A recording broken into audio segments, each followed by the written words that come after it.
LIV Golf, the breakaway tour, is, by the looks of it, going to be coming to an end at the end of this year.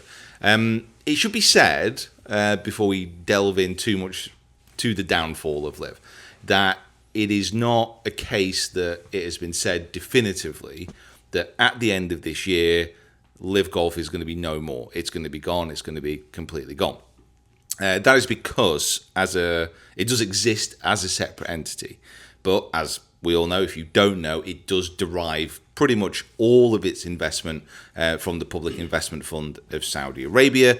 And they have indicated, they have said that at the end of the 2026 season, they're going to pull that funding. So unless somebody comes in to buy LIV, unless somebody comes in to continually invest within that tour, we can be pretty safe in assuming that it will be gone at the end of 2026. I suppose we should look at today the good and the bad, what we think this actually means for kind of men's professional golf overall, and then probably talk about some of the players that are on LIV at the moment, what their future holds, because it has been a pretty chaotic start to the year with some players leaving.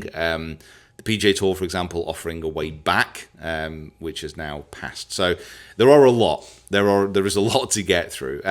Just to set the scene, so since its inception, LIV has taken £5 billion of funding from the PIF, and pretty much all of that has been gone. Like the return on investment there has been negligible. Like the tour isn't a self-sustaining entity. Oh, less than negligible.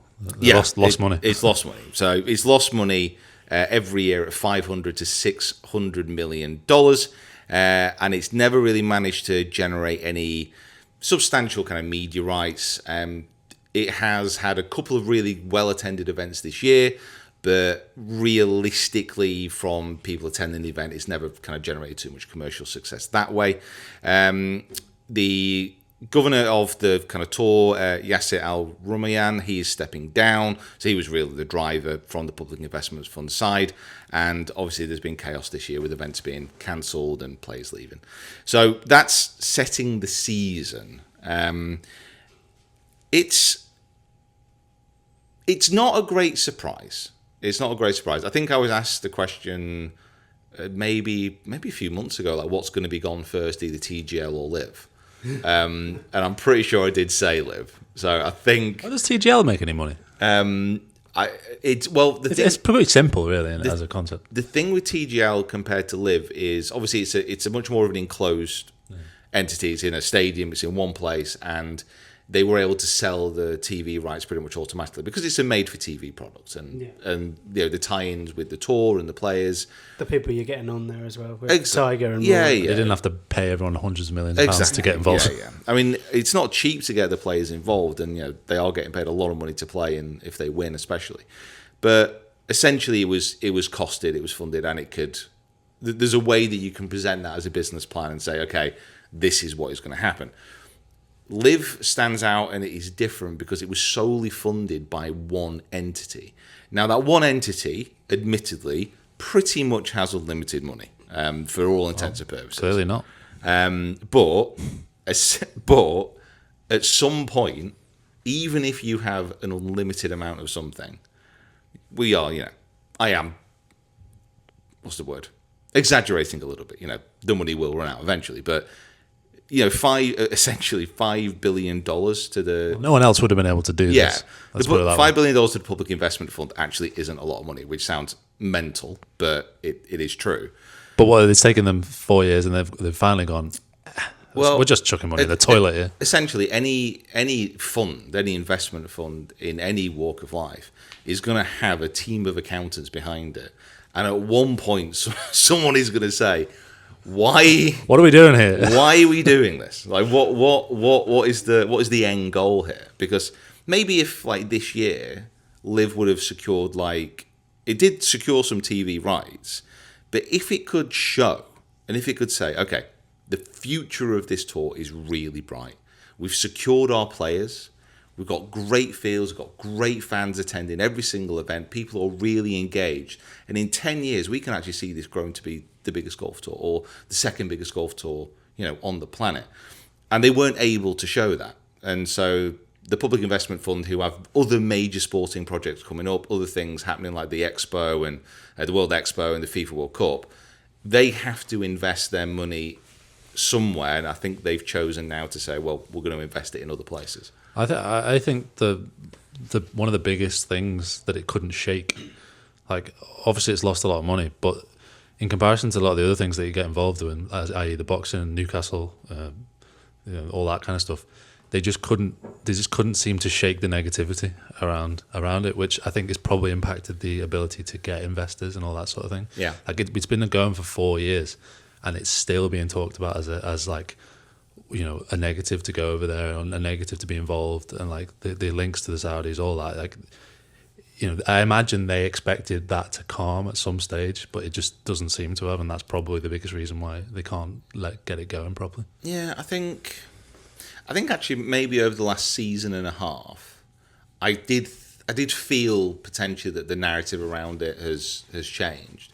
I'm looking at it from a very kind of centre neutral point of view, just trying to judge it on what it is, as far as from a sporting perspective, and just take the background out of it, which is almost impossible. You can't to do that, I don't think. It's almost impossible to do. But just from a centre sporting event spectacle, it just didn't deliver, which is ultimately why it's not going to be carrying on. Well, they would have probably set out kind of, as any business would, a business plan of what a 5-year structure looks for them, and I'd be very interested to see if that did happen. I'd be very interested to see where they thought they would be at.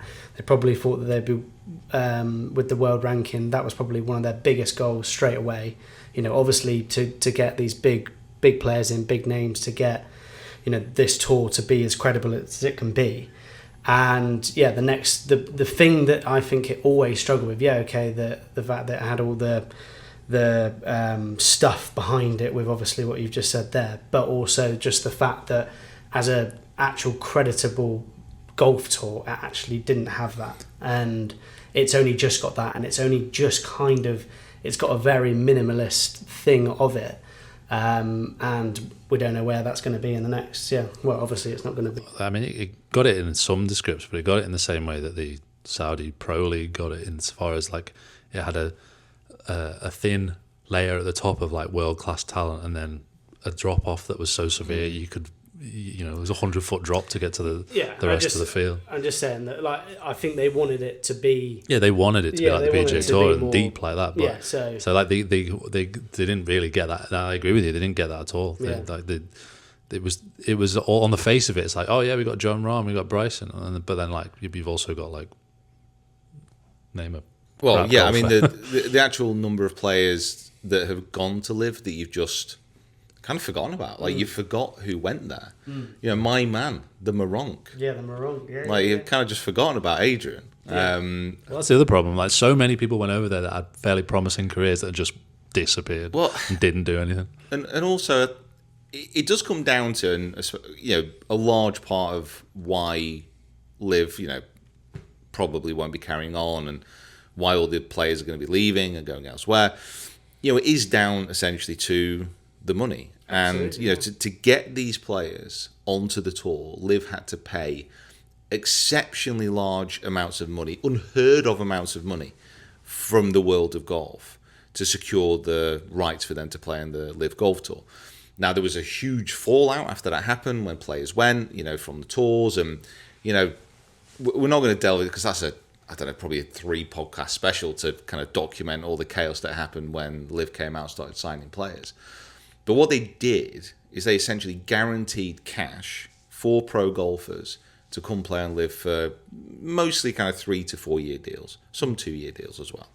And when they did that, there was a certain feeling, and I know from people in the industry who've gone to LIV events and who've worked with players and felt the atmosphere. There's an atmosphere here of, we're going to get paid no matter what. We don't need to win. I got my money. Yeah, we're talking about last place, like 2026 season. We're talking about last place getting $120,000 for being the last placed position. Yeah, meaning he could shoot whatever he wants, and still get $100,000. and you're already being paid to be there on top of that.